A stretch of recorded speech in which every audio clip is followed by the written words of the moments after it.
वो जज्बों की तिजारत थी, ये दिल कुछ और समझा था। उसे हंसने की आदत थी, ये दिल कुछ और समझा था। मुझे उसने कहा आओ नई दुनिया बसाते हैं, उसे सूझी शरारत थी, ये दिल कुछ और समझा था।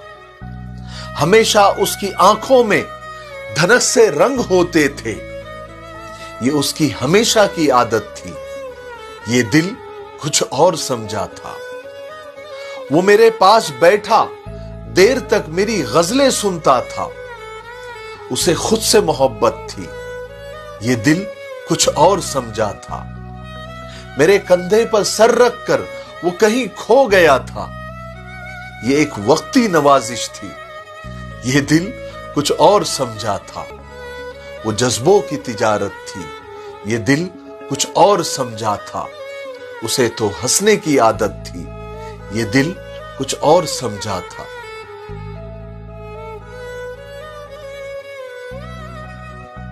ऐ इंसानों, आपको क्या लगता है आपके मरने के बाद ये आपके रिश्तेदार, ये आपके दोस्त अहबाब, ये आपकी औलादें, ये आपके भाई बहन कुरान पढ़कर आपको बख्शवा लेंगे? ये औलादें आपके लिए कुरान पढ़ेगी जो आज आपके कहने पर नमाज के लिए नहीं उठती? ये दोस्त, ये भाई बहन आपके लिए सदका खैरात करेंगे जो ईद के ईद मिलने आते हैं? है गाफिल इंसान, खुलूस और मोहब्बत के जमाने गुजर गए। ये तो अफरा तफरी और नफसा नफसी का दौर है। यहां लोग जिंदों को भूले बैठे हैं, मरने के बाद कौन किसे याद रखेगा? इसलिए अपनी आखिरत की फिक्र खुद करे, अपने लिए खुद कुरान पढ़े। सफर बहुत लंबा है, सामान दुनिया से खुद ही लेकर जाए, इसी में अक्लमंदी है। बात समझ में आई?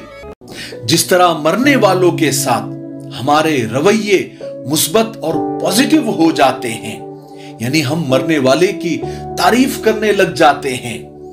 काश काश ऐसा जीने वाले के साथ भी हो जाए तो लोग जीना सीख जाए।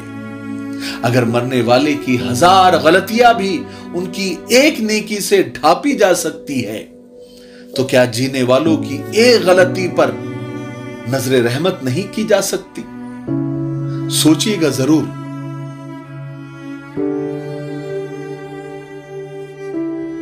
हमारी और तुम्हारी कामयाबी और सक्सेस के दरमियान एक बहुत बड़ा पहाड़ है जिसका नाम है कल। मैं कल ये करूंगा, मैं कल से मेहनत स्टार्ट करूंगा, मैं कल से शुरुआत करूंगा, बस कल से मुझे अपनी जिंदगी को नया मोड़ देना है। और वो कल कभी नहीं आता, क्योंकि कामयाबी की शुरुआत आज और अभी से होती है। कल ने तो अभी आना है, मगर आज को कल के इंतजार में हम और आप जाया कर रहे हैं। याद रखें, बगैर कुछ किए अच्छे वक्त और कल का इंतजार काहिल और सुस्त लोग करते हैं। जिंदगी की हकीकत तो आज में है, जिसमें मैं और तुम सांस ले रहे हैं। इसलिए आज को ऐसे गुजारो जिसकी वजह से तुम्हारा कल आसान हो जाए। बात समझ में आई? तेरे होठों पे जमाने की बुराई कैसी, एक कतरे की समंदर से लड़ाई कैसी, अपनी बिगड़ी हुई औलाद पे रोने वाले, खुद जरा सोच, खिलाई थी कमाई कैसी।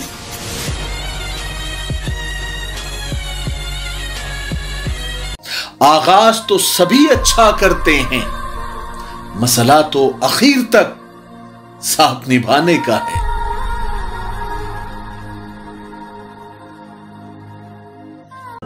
जो आपको सम्मान दे, आप भी उसे सम्मान दीजिए। हैसियत देखकर सर झुकाना कायरता के लक्षण है।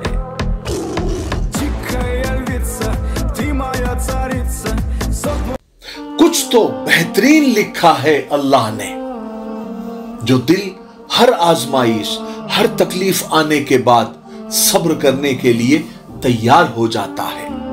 कुछ तो ऐसा है कि चंद आंसू बहाने पर दिल हल्का और मुतमईन हो जाता है। याद रखिए, अगर जिंदगी अंधेरों में ही रखनी होती तो अल्लाह पाक कभी मुझे रोशनियों के ख्वाब नहीं दिखाता। अल्लाह की जात पर यकीन ही कामयाबी है। बेशक जो अल्लाह पर भरोसा करता है, अल्लाह उसका बेड़ा पार लगा देता है। बात समझ में आई?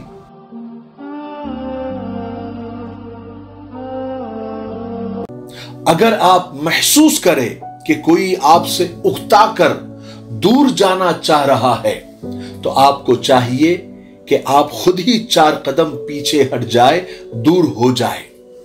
कुछ भी बर्दाश्त कर ले, मगर नजरअंदाज करना गवारा न करें।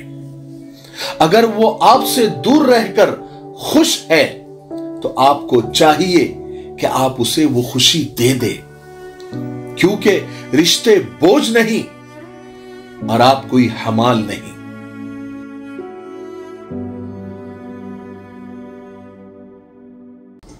बात को सुकून से सुनिए। कल जो झोपड़ी के सामने खाट बिछाकर खुशी खुशी सोने वाला परिवार आज एसी के कमरे में 8 इंच के गद्दे पर भी परेशान है। कारण जानना चाहेंगे? रीजन क्या है? वजह यह है कि हम मानसिक कमजोर हो गए हैं और अपनी इच्छा को लालच में बदल चुके हैं। आपको बड़ा घर, बड़ी गाड़ी, शान शौकत सिर्फ इसलिए चाहिए कि आपके अपने आप से नीचे रहे। और कमाल की बात तो यह भी है कि आपके अपने भी दिन रात आपको नीचा दिखाने के लिए अपना सुख खोए बैठे हैं। जल्द भाग जाओ इस जेल से निकलकर, सुकून से रहेंगे।